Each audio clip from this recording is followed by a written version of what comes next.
Schicksal nahm ihr die Zukunft. Ich will dich nicht heiraten. Ich fürchte, dir bleibt keine andere Wahl. Ihre Ehre. Hello mga kaboso! Welcome back sa Netflix, kung saan ibinabahagi ko ang aking hilig sa panonood ng pelikula at isinasalaysay ko ito sa Tagalog.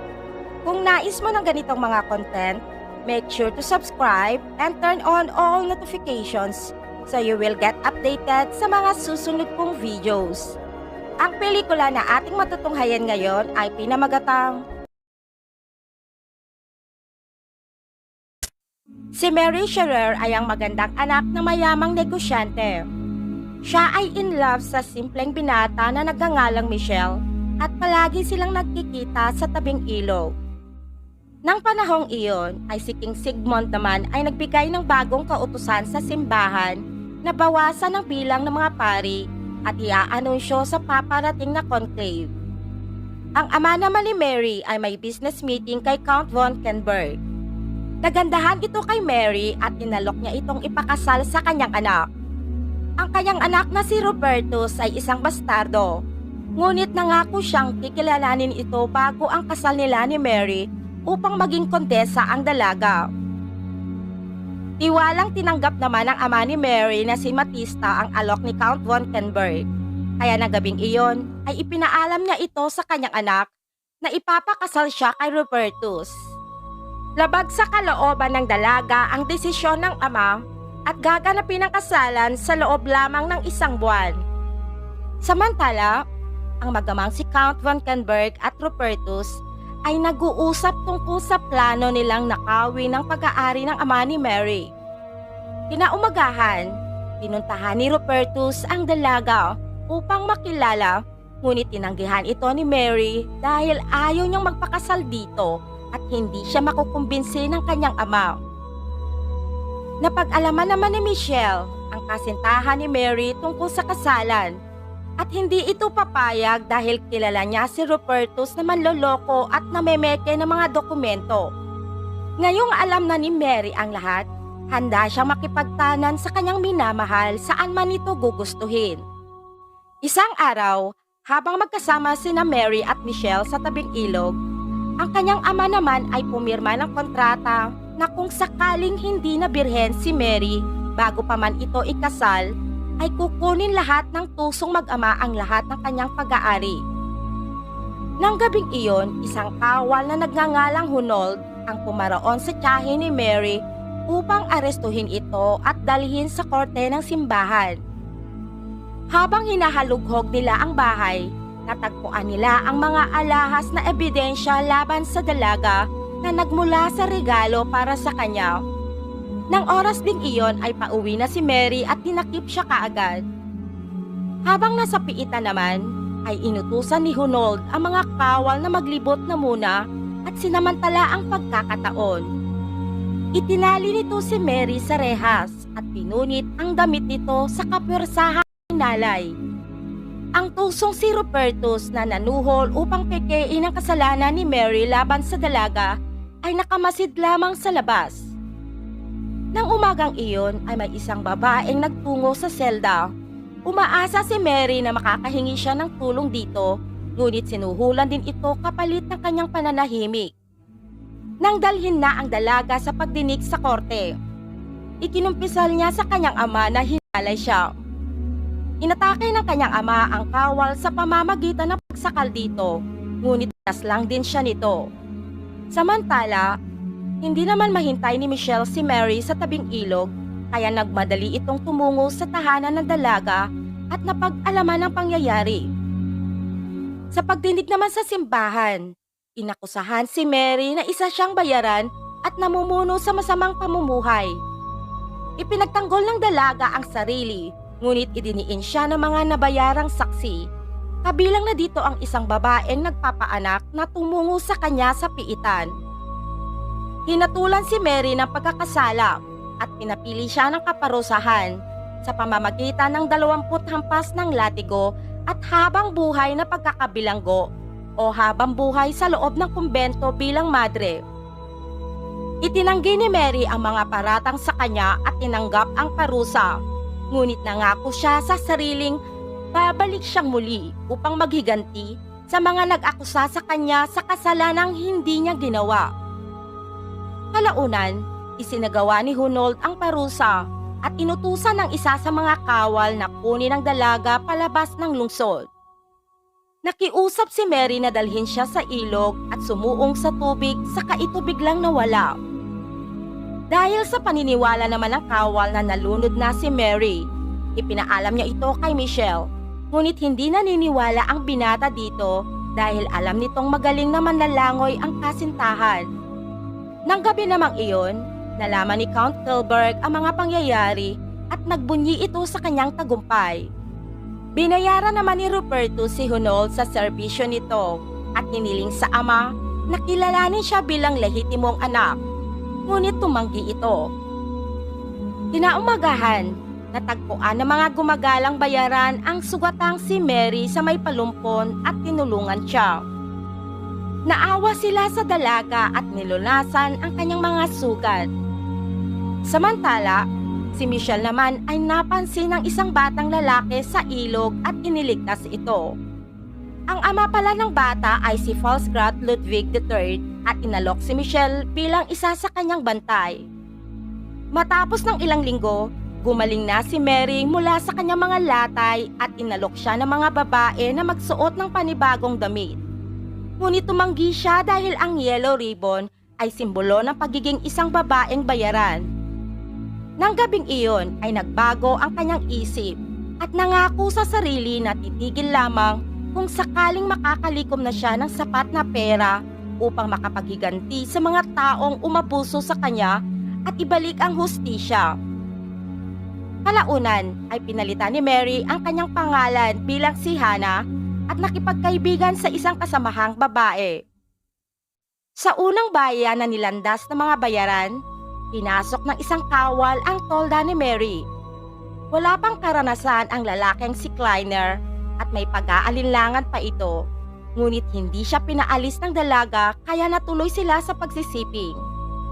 Pagkatapos noon, binigyan ng isang babae si Mary ng isang kutsilyo upang ipagtanggol ang sarili at tinuruan siya nito kung paano gamitin. Napagtanto ng dalaga na agad makakaagaw ng pansin ng mga kalalakihan ang panlabas na kagandahan, kaya nagdesisyon siyang manahi ng bagong damit bago pa man makarating sa susunod na bayan. Kinaumagahan, isang mayamang lalaki ang nagandahan kay Mary, ngunit napakabastos nito. Nais nitong daanin sa puwersa ang dalaga, ngunit naalala ni Mary ang kahayupang ginawa sa kanya sa piitan, kaya kinagat nito ang kamay ng lalaki at tinulungan naman siya ni Hiltrud na paalisin ng lalaki dahil naisip nitong paghihigantihan sila ng mga ito. Palalim ng palalim sa kailaliman ng kasamaan at kalaunan, ang dalagang si Mary na ngayon ay si Hannah na, ay lumilibot upang magbigay ng kaligayahan sa mga kalalakihan kapalit ng pera. Sa isang pamilihan, nakilala ni Mary ang isang babae na suot ang napakagandang damit at namimili ng mga mamahaling tela. Nagkakilala ng husto ang dalawang babae at napag-alamang ang babaeng si Madeline ay kabit ni Haring Sigmund at hinayaang mamuhay sa kasaganaan at makipagniig lamang sa iisang lalaki. Habang patungo sa susunod na bayan, napansin ni Mary ang isang tolda na tauhan ng isang konde. Naisip niyang iyon na ang kanyang tanging pagkakataong makipagkilala at makakuha ng koneksyon upang makamit ang kanyang mithiing makapaghiganti. Namaalam siya sa kanyang mga kaibigan at tumungo sa mga babaeng pagpipilian upang maging kabit ng konde. Napili si Mary ni Condesa von Arnstein dahil nagustuhan nito ang itsura ng dalaga at katapangan, kaya pinili niya ito at pinayagang isama din nito ang kaibigang si Hiltrud. Kalaunan ay huminto sila nang malapit ng sumapit ang gabi at napansin ni Mary na ang kasintahang si Michelle ang namamahala sa kanilang seguridad. Nang gabi ding iyon ay lumapit siya sa dating kasintahan at inamin niyang siya ay naglalakbay upang maging babaeng bayaran. Siya na ngayon si Hannah at tinalikuran na niya ang nakaraang buhay. Samantala, Si Von Kilberg at anak nitong si Rupertus ay napag-alamang hindi sapat ang kanilang pera. Minsan nang nawala ang lupain ng kanilang ninuno at iyon ay pag-aari na ngayon ni Count Graf Detmar von Arnstein. Nagmungkahi naman si Rupertus sa ama na suhulan ang kapatid na si Judocus at pikein ang dokumento upang mahabol ang nawalang lupain. Nang gabing iyon ay inaya ni Mary ang konde na maglaro ng chess at sinabing hindi lamang siya maganda kundi matalino rin. Nag-alinlangan naman ang lalaki at pagkatapos ay nagtalik sila. Pagkatapos nun ay sinubukan ni Mary alamin ang tungkol sa labanan, ngunit napagtanto niyang ang malalim na pilat sa kanyang mga kamay ay hindi malulutas ng anuman. Dumating ang tagsibol ng taong 1415, dumating si Haring Sigmund. Ang magamang Kilberg ay nameke ng isang dokumento sa pagmamay-ari ng lupain upang kilalanin sila ang tunay na may-ari. Kailangan nilang nakawi ng orihinal na dokumento, kaya nagtungo si Rupertus sa ari-arian ng konde at aksidenteng nakita nito si Mary. Hindi naglaon ay narinig ng dalaga ang pag-uusap ng mga lalaki at nakita niyang ipinapakita ng konde ang titulo ng lupain sa kanilang bisitang si Rupertus. Sa sandaling makaalis na ang konde, pinayaran ni Rupertus si Judocus upang nakawi ng dokumento. Pinaalalahanan ni Mary ang paring si Judocus, ngunit napagtanto ng dalaga na maaari siyang patangin ito, kaya sumakay na lamang siya na tutulungan niya itong nakawi ng dokumento. Kalaunan, ipinaalam ni Mary ito sa konde at kondesa at nangakong tutulong siya upang mahuli ang salarin, ngunit sa kondisyong ihaharap siya sa hari. Nagalit ang kondeng si Detmar sa kapanghahasan ni Mary at pinatawan niya ang dalaga na parusang mabugbog. Ngunit pinigilan ng kondesa ang karahasan at tinanggap ang kondisyon. Nagtago ang paring si Judocus sa lumang gilingan, ngunit alam pareho ni Rupertus at Mary ang tungkol dito. Nagmadaling pinuntahan ito ng dalaga, ngunit huli na dahil lang na ito. Inatake siya kaagad ng isang lalaking nagngangalang Oates, kaya agad inundayan ito ng sak ni Mary sa hita at winakasan ng buhay ng lalaking kumuha ng kanyang dangal at dignidad. Upang maitago ang mga ebidensya, sinunog ni Mary ang lumang gilingan at nanatili magdamag sa tahanan ni Madeline. Nang gabing iyon ay namasyal saglit si Mary at nakakita ng totoong bahay aliwan sa daan.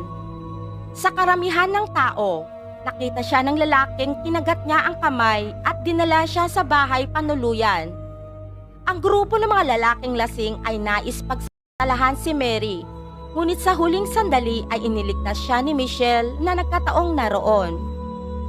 Nagtungo sa ilog ang dating magkasintahan at pinag-usapan ang lahat ng pangyayari tungkol sa kanila. Nais ng dalaga na makaharap ang hari at gagawin ang lahat upang makamit ang hustisya kahit hindi siya tulungan ng dating kasintahan. Nang gabing iyon ay nakilala ni Mary si King Sigmund at sinamantala ang pagkakataong kunin ng atensyon nito. Samantalang si Michelle naman ay nagpasyang kalimutan na ang kanyang unang pag-ibig at nagpalipas ng gabi sa kama kasama si Hiltrud, ngunit hindi iyon nakatulong sa kanya.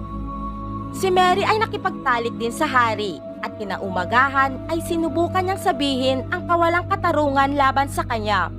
Ngunit umalis ito dahil may inaasikasong negosyo.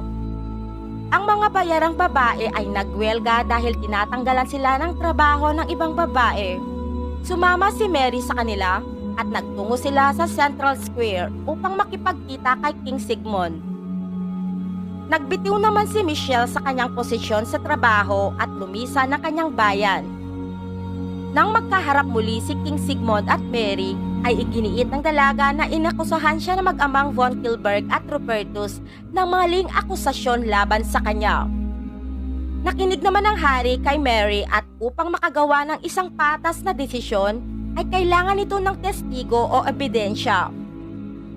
Sa puntong iyon, ay bumalik si Michelle sa Central Square matapos ang interogasyon kay Linhart. Napagtanto ni Rupertus na nalantad na ang kanilang mga kasalanan, kaya inatake nito si Mary. Ngunit nasugatan nito ang kaibigan ng dalaga na si Hiltrude. Ang aksyong iyon ni Rupertus ay nagkumpirma sa kanyang pagkakasala, kaya hinatulan ito ng hari ng kaparusahang kamatayan. Ang ama naman itong si von Kinberg at mga hukom ay habang buhay na pagkakabilanggo. Nakamit ni Mary ang hustisya at naibalik sa kanya ang lupain ng kanyang ama. Ang hukom ng simbahan ay nalaman na inosente ang dalaga laban sa akusasyon sa kanya at nagkita silang muli ni Michelle sa tabing ilog. Napagtanto nilang ang kanilang pagmamahal sa bawat isa ay walang kasing tatag. Marami pong salamat sa panonood mga kaboso. Huwag po natin kakalimutang mag-subscribe sa aking channel. Pa-like, comment, and share na din.